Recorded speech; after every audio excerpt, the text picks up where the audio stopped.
नमस्कार. चला तर आज आपण बनवूया मऊ लुसलुशीत पुरणपोळी पारंपरिक पद्धतीने. चला तर बघूया पुरणपोळी कशी बनवायची. मी हरभऱ्याची डाळ घेतली 1 ग्लास. त्याला स्वच्छ पाण्याने 2-3 वेळा धुवून घ्यायचे, जेणेकरून त्याच्यामध्ये काही कचरा धूळ असेल तर तो निघून जाईल. नंतर त्याला कुकरमध्ये पाणी टाकून शिजवून घ्या. छानशी शिजवून घ्या. हे बघा किती छान मऊसर अशी शिजलेली आहे.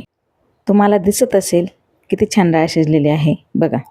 तुम्हाला जर आमटीला पाणी आवडत असेल तर जास्त टाका, नाहीतर कमीच टाका. हे बघा मी पाणी काढून घेतलेलं आहे. आता वरण बनवण्यासाठी कांदा आणि खोबरं भाजून घेतलेलं आहे खरपूस असं. त्यामध्ये लसूण सुद्धा सोलून घेतला आहे. तुम्हाला अद्रक आवडत असेल तर अद्रकही टाकू शकता. आता मी या कांदा आणि खोबऱ्याची मिक्सरमध्ये पेस्ट बनवणार आहे. तुम्ही वाटूनही घेऊ शकता. बघा ही पेस्ट तयार झालेली आहे. आता आपण जो पाणी काढला आहे डाळीचा त्यामध्ये मीठ चवीनुसार आणि हळद ॲड केलेली आहे. तर आता तेलामध्ये ती बनवलेली पेस्ट, कोथिंबीर टाकून वरणाला अशी छानशी पोकळी काढून घ्या.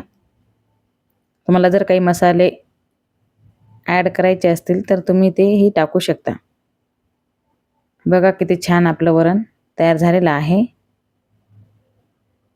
आणि एका साईडला मी भात पण शिजवायला टाकला आहे. तर आता आपण जायफळ आणि विलायची पूड तयार करून घेतलेली आहे आणि आता मिक्सर आपण चाळणीमधून बारीक करून घेतलेला आहे.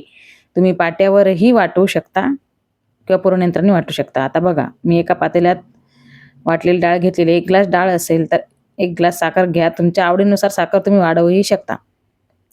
हे बघा मी आता त्याला मिक्स करून घेणार आहे. साखर आणि विलायची आणि जायफळ पूड टाकून त्याला चांगलं एकजीव करून घ्यायचं आहे, जेणेकरून आपलं पुरण लवकर तयार होईल. हे बघा मी जायफळ आणि विलायची पूड टाकलेली आहे. चला त्याला मिक्स करून घेऊया. हे छानसं मिक्स झालं आहे आता. आता याला आपण छान मंद आचेवर गॅस ठेवून छानसं शिजवून घेऊया. बघा हे झालं एकजीव. चला आता आपण गॅसवर ठेवूया. त्याला छानसं शिजवून घेऊया. मंद आचेवर शिजवा, कारण फुल गॅस केला तर तो उडायची आणि अंगावर यायची भीती असते.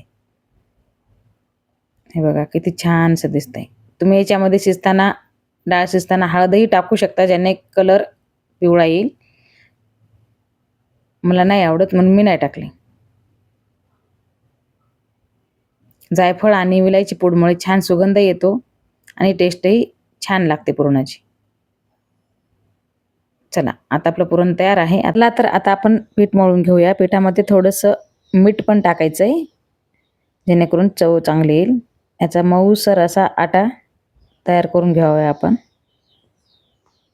छान असं मऊ पीठ भिजवून घेऊया. हे बघा भिजवून झाले. हे बघा किती छान झाले. आता आपण अधिकचा महिना असल्यामुळे मी इथे धोंडे तयार करत आहे. अधिकचा महिना नसेलही जर तुम्हाला कधी खावेसे वाटले तर तुम्ही बनवून असेही खाऊ शकता. हे बघा धोंडे तयार झाले आहेत. आता मी पुरणपोळी बनवायला घेते. हे बघा किती छान आटा भिजलेला आहे.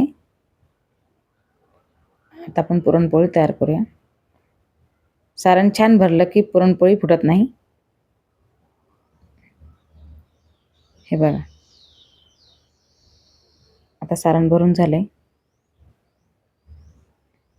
तर छानशी पोळी लाटून त्याला मंद आचेवर गॅसवर खरपूस होईपर्यंत भाजून घ्या. पीठ कपड्याने झाडून घ्या. हे बघा मी तूप लावलेलं आहे. तेलही लावू शकतो आणि तूपही लावू शकतो. तुम्हाला जो आवडते तो तुम्ही लावा. हे बघा किती छान मऊसर अशा दिसत आहेत पोळ्या. छान भाजून घ्या. तुम्ही वनस्पती तूप आवडत असेल ना तर वनस्पती तूपही तुम्ही लावू शकता. हे बघा किती टम्म फुगली पोळी. बघा किती छान. हे बघा किती छान मऊ लुसलुशीत पोळी आपली तयार आहे. बघा झाली ना बघून खायची इच्छा. चला तर मग रेसिपी पूर्ण बघा आणि बनवा. खा आणि कशी झाली ते मला नक्की कमेंट करून सांगा. हे बघा आपले आता तयार आहे ताट सर्व. रेसिपी आवडली ना तर नक्की करा आणि मला कमेंट करून सांगा की कशी झाली. बघा छान आपलं ताट सुंदर असं तयार आहे. तुम्ही पुरणपोळी दूध, तूप, रस यासोबतही खाऊ शकता. रेसिपी आवडल्यास लाईक, शेअर आणि सबस्क्राईब करायला विसरू नका. Thank you.